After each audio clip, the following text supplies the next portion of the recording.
This is my new to me Meade LX90 telescope. It's probably from 2000, maybe 2010, so 20 plus years old. And it came with an 8x50 finder scope, which works pretty well, but I wanted a laser finder so that I could just point a laser at what I wanted to look at and have it really close to the finder scope here.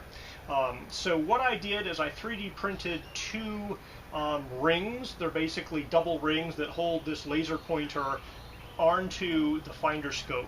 And the reason I 3D printed those is because this guy doesn't have a lot of mounting points. So it has the finder scope mounting point, has some screws that connect this tube to the bottom base, but I could take them out and put something on top and put longer screws in, but short of doing a whole bunch of work on this guy, I can't tap new holes easily.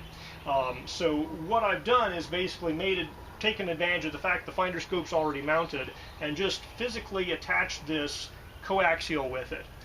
To do that, I 3D printed these rings, and they do not have adjustability in this axis. They only really can be adjusted in this axis by rotating back and forth before you tighten them down.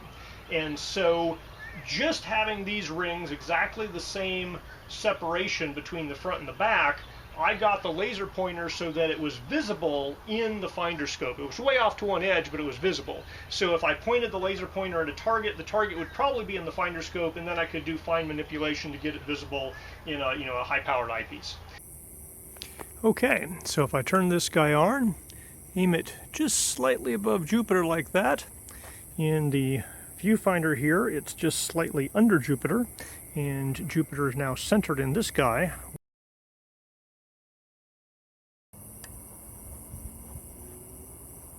I don't think you can see the crosshairs there, but you can see that the laser is visible within the area of the finder scope. And if I know to keep it about that far above the target, I can actually almost center it in the finder scope just by using the laser.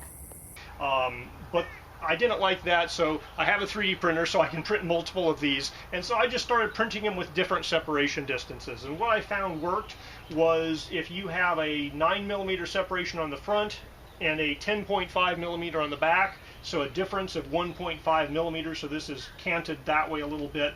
That laser dot got very, very close to the center of the crosshairs on this. So that tree out there is not exactly infinity, but close enough. So you can see the crosshairs right there. When I turn on the laser pointer, there's a little green dot that flashes just to the bottom right of the crosshairs. It's upside down, of course, so it's actually to the top left, but you can see it is basically right where those crosshairs are. So if I get that green dot pointing up at something in the night sky, it's definitely going to be very close to the center of the crosshairs, and most likely it'll be in my main eyepiece without having to use the finder scope at all.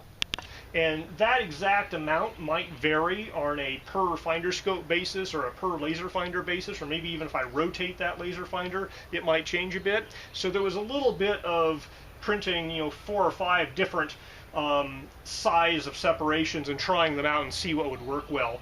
But I got it where I'm pretty darn happy with it right now. So right now it is the dot that this thing throws is very close to the crosshair of the finder here. And so unless I have a super, super high power eyepiece, I suspect I'll be able to use the laser pointer to point it at something, not even have to look at the finder scope. I'll probably be able to just look through here and just have it in the eyepiece.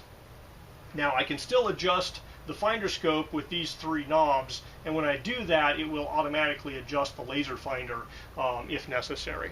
But this solution works pretty well. All it requires is a 3D printer. Right, not a night for astronomy, but there's the laser pointing at that star up there. And you can see the star in the finder scope.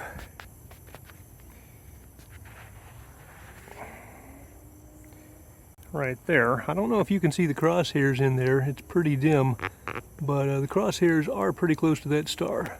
I don't have tracking turned on, so the star is moving away as I record the video.